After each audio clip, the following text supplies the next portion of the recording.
So I work in a lot of fields, but I would also consider myself an astrobiologist, right? Which is a pretty kind of wild idea that you can do astrobiology, even though you only have one example, which is the Earth. But we've learned so much that now we can start asking ourselves about the possibility of life elsewhere. So finding even a microbe, like even a friggin', amoeba on Mars would be, or even evidence that there used to be amoebas on Mars. What is the evidence that they've discovered on Mars? What they found was organic chemistry, right? And so, but organic chemistry, man, I hated chemistry when I was growing up. And I hated organic chem, that's just basically chemistry involving carbon. So you can have organic chemistry doesn't mean organisms, but it's the kind of chemistry that organisms love, right? So finding evidence that there was they drilled amazing, we sent a freaking robot to Mars that could drill through a rock, and then ingest the rock, and it's like, and then send the data back across space. Man, we're pretty good for a bunch of hairless apes, Yeah.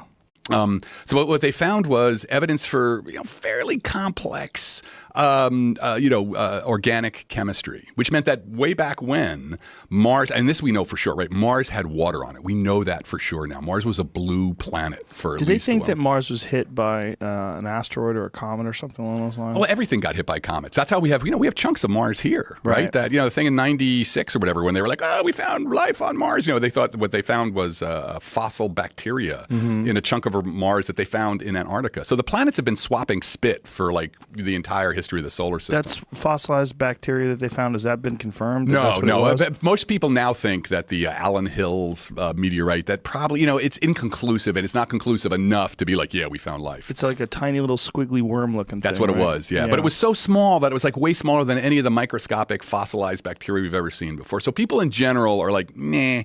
But that's what started, right? That's when Clinton was like, okay, we're going to send a lot of shit to Mars. Because back in early 90s, people were kind of done with Mars.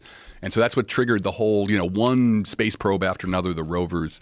And the thing we found was a direct result of that effort, which was this organic chemistry, which says that back in the day, Mars had a lot of this stuff lying around, had a lot of these, these organic chemicals lying around, which if you're life, that's what you're going to be using. So that's one more step. We've been putting the Lego blocks for the argument for life on Mars, one piece at a time since the first rovers went there. Yeah, if we did discover just even plants on some other planet, even just a planet with some sort of plant-like life. Yeah. That'd be a game changer. That'd be a game changer. Because right now we don't know if there's are we the only time in the entire history of the universe that this crazy thing where we went from non-life to life? Is that common, or is that never ever happen? So that's the question we want to answer. And that argument I was given before is, I think from the probable arguments, I'm saying it's it's almost overwhelming that it probably happened somewhere. Again, doesn't mean anything's here, but we need evidence, right? Science. So we got to build that evidence. Yeah, and if we do find something, the one of the weirder things would be if we found something and there was a way to get there. Yeah.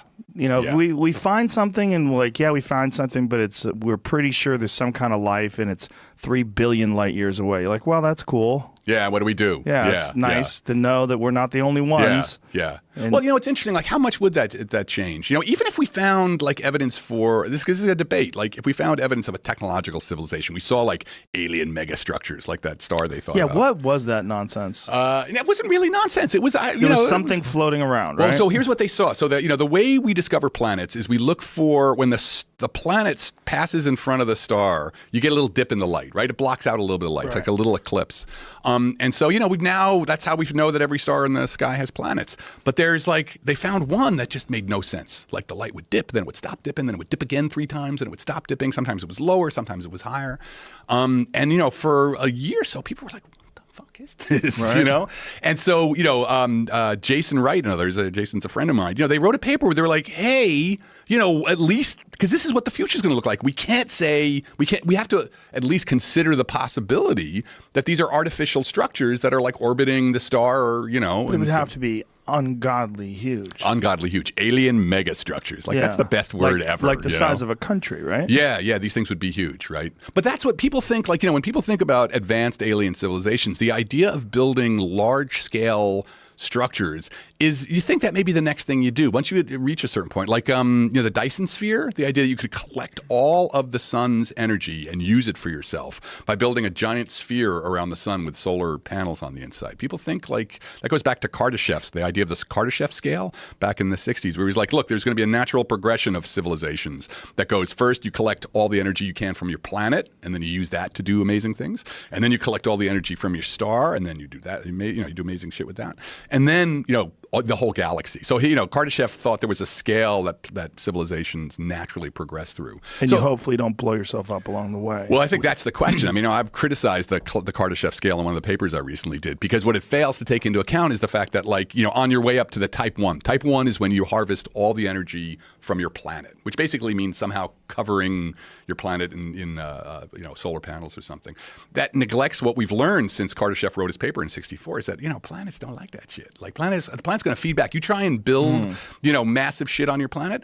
The planet has its own. Biosphere is pretty powerful, and you got to take the biosphere into account, or you get climate change. You get the planet being pushed off in another direction. So, but whatever. So for the alien megastructures, people thought maybe this is like a piece of a Dyson sphere, right? This is Now, so when he proposed this, people went bonkers over this, right? He was just saying, he's like, look, here's the 15 different things it could be, and I'm going to have to at least consider the possibility that it's artificial.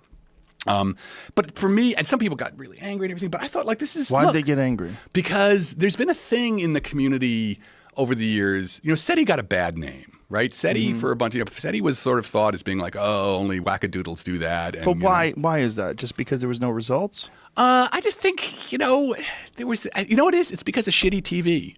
I mean, I really, in some ways, right? It's all, it's prosthetic foreheads, right? It's the whole, we've had so much kind of crappy, speculation about aliens that trying to do anything scientific always had this whiff of sort of being a little, and then there's the UFO stuff, which is completely separate, has nothing to do with it. But SETI never really achieved any results, right? There was that one big blip that was highly popularized. The wow signal. Yeah.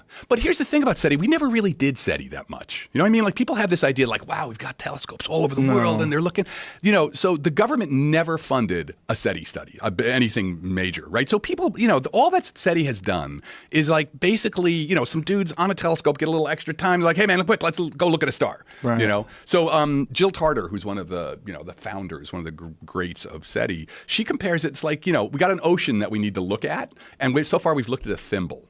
Right? Was she the Jodie Foster character? She's the Jodie Foster character. Yeah, we're in Contact. Yeah. So she's, and it's a good point. We haven't really looked yet. So the idea that, the stars are silent or anything, it's man, come on, we haven't even begun to do a comprehensive survey.